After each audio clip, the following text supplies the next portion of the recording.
Today I want to talk about something that sits at the intersection of my work and my education. Housing instability among survivors of domestic violence, and why it deserves to be understood as a social determinant of health and not just a side effect of abuse. Walden University's Social Determinants of Health resource identifies 5 key domains that help shape a person's well-being: economic stability, social and community context, neighborhood and built environment, healthcare access and quality, education access and quality. Housing instability doesn't just touch on one of these domains, it cuts across almost all of them at once. A survivor without stable housing is also, by definition, facing disruption to economic stability, community context, and often healthcare access, all simultaneously. So the problem is that when we think about domestic violence, we tend to focus on the danger inside the relationship. But research shows that once a survivor leaves, often a second crisis begins: housing instability. A study published in the Journal of Interpersonal Violence found that housing instability, eviction notices, conflict with landlords and neighbors, being forced to move multiple times predicted complex PTSD, depression, anxiety, and reduced quality of life just as strongly as the level of danger in the abusive relationship itself, even after controlling for other risk factors. In other words, losing a stable home can be just as damaging to a survivor's health as the abuse that made them leave in the first place.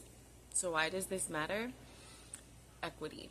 It's also important to name access to health and safe housing and support services, these are not equally distributed.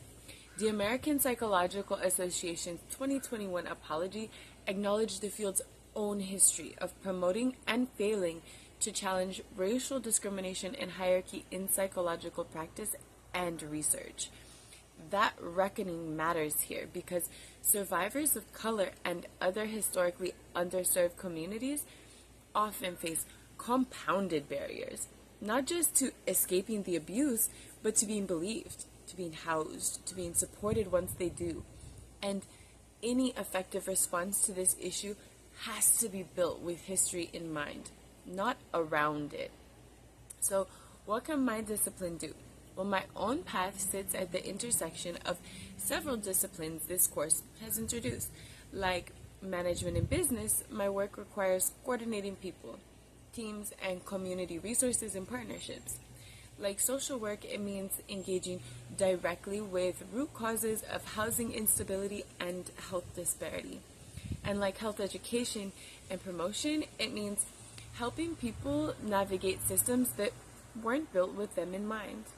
From that intersection, someone in my field can take 3 concrete actions.